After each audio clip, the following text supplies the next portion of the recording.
السلام عليكم ورحمة الله وبركاته. اللهم صل وسلم وبارك على سيدنا محمد. النهارده ان شاء الله هنعمل مع بعض صينية الكفتة بالطحينة، حاجة كده جديدة وجميلة ومش مكلفة خالص. لو اول مرة تشوف الفيديو بتاعي ما تنسانيش بقى في لايك، وما تنسانيش في الاشتراك وفعل زر الجرس وتدوس على كلمة الكل عشان تشوفي معايا كل جديد. ونسمي الله. معانا لحمه مفرومه انا متبلاها، يعني من ربع كيلو مثلا لحمه مفرومه. هبشر عليه بصلتين كده بشره بس يعني ما يبينش في اللحمه، وهنحط عليه كده حته دهنه لو عندك هنبشرها، بتدي للحمه المشويه او اللي احنا نعملها بالطحينه دي طعم حلو جدا.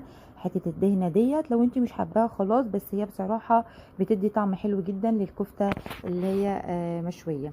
فاحنا كده تبلناها وهنبدا بقى ان احنا نعمل بيها كده الصينيه الجميله اللي احنا نعملها مع بعض. كمان معانا ايه؟ معانا بطاطستين احنا مقطعناهم كده مكعبات. معانا فلفل، قرنين فلفل رومي مقطعينهم كده شرايح رفيعه. معانا طماطمتين برضو مقطعينهم كده شرايح رفيعه. ومعانا بصل، معانا بصلتين مقطعناهم كده طرنشات ويعني فردناهم كده من بعضيهم عشان نبدا ان احنا نرص بيهم كده الصينيه. ومعانا بقدونس مقطعينه كده رفيع. هقول لك هنعمل بيه ايه بعد كده ما بنعمل الصينيه. اول حاجه هنعملها ان احنا نصبع الكفته. انا مصبعه كده كام صباع، هوريكي ان انت هتبداي ان انت تصبعيها ازاي. احنا بنحب ان احنا يعني يفضل كده ان احنا نصبعها على حاجه علشان خاطر تبقى مفتحه كده من جوه وتبقى طعمها لذيذ كده وجميل. اي حاجه يعني عندك كده ابداي ان انت تصبعي عليها. تبداي كده تمسكي زي كوره كده اهوت، تخلي كده كله بس يبقى مقاس واحد. ومعانا ميه، بنبل ايدينا ميه وبنبدا ان احنا نصبع كده الكفته.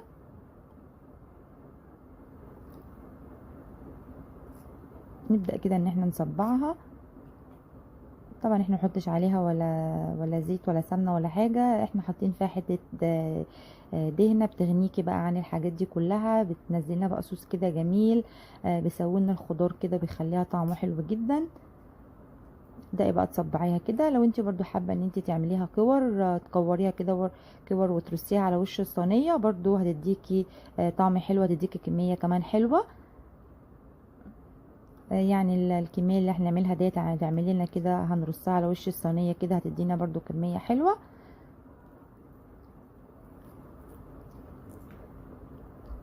احنا عاملينها النهارده بالبطاطس. لو انت حابه ان انت تعملي كفته بس مش عايزه تحطي فيها بطاطس، تعمليها مثلا بطماطم وفلفل وبصل، ماشي عادي خالص برضو.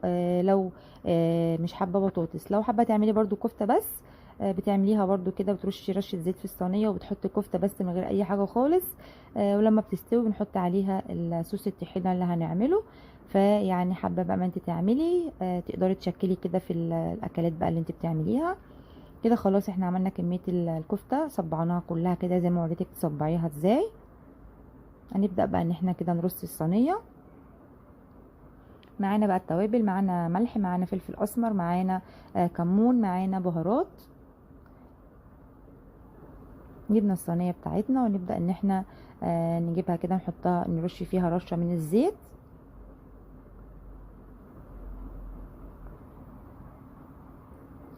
رشينا كده رشه من الزيت وهنبدا ان احنا نرص كده الخضار بتاعنا. اول حاجه كده هنرشها البصل، هنرص كده البصل في ارضيه الصينيه. نبدا نرص عليه الطماطم.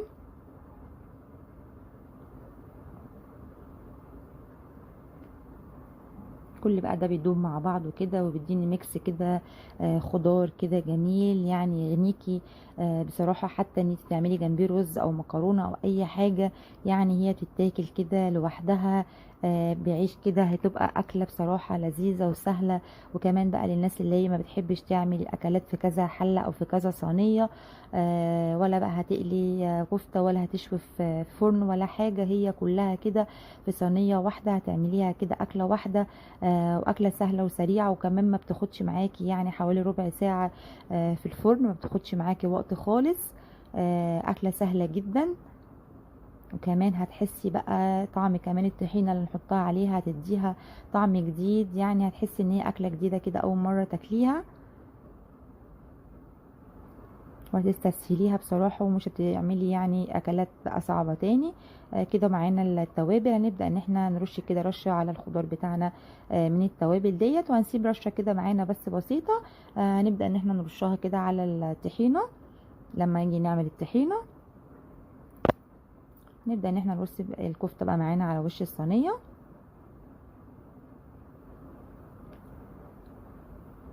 طبعا احنا لو مش حاطين بطاطس احنا ما كناش هنحتاج نحط ميه، لان الطماطم والكفته هينزلوا الصوص كده تستوي فيه، لكن احنا طبعا حاطين بطاطس، فالبطاطس بتاخد سوا شويه. فاحنا هنحط الكفته بعد ما نرصها كده هنحطها تتشمع بس كده في الفرن يعني 5 دقايق بس كده. وهنطلع الصينيه نحط فيها كوبايه ميه عشان البطاطس بتاعتنا تبدا ان هي تستوي كده مع بعضيها، ونبدا ان احنا نحطها في الفرن تاني. كده خلاص حطينا اللي هنحطها في الفرن. معانا بقى الطحينه اللي هنعملها، معانا 3 معالق كبار مليانين كده من الطحينه الخام. انا الطحينه الخام دي عاملاها على صفحتي، لو حابه ان انت تشوفي طريقتها، طريقتها سهله جدا. معانا ليمونه، هنبدا ان احنا نعصر كده عليها ليمونه.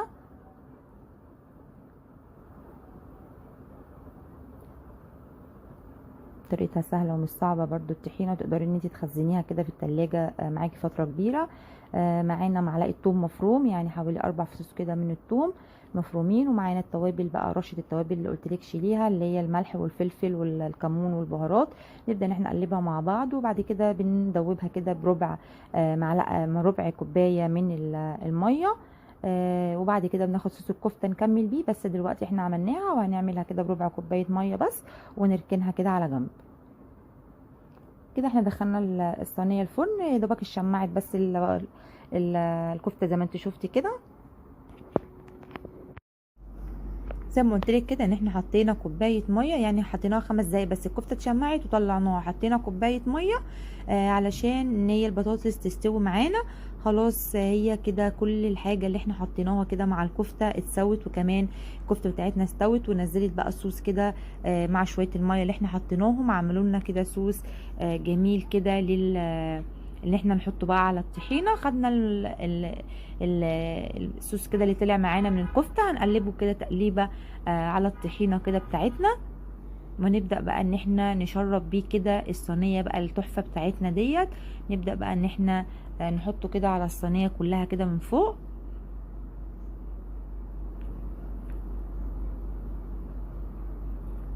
تبدا بقى ان انت تشربي كده الصينيه كلها من الطحينه عليها الوش كده كلها. وبنبدأ ان احنا نحطها كده برضو ايه يعني بتاع 5 دقايق بس كده في الفرن، ان الحاجة بس كده كلها تاخد الطعم بس كده مع بعضيها.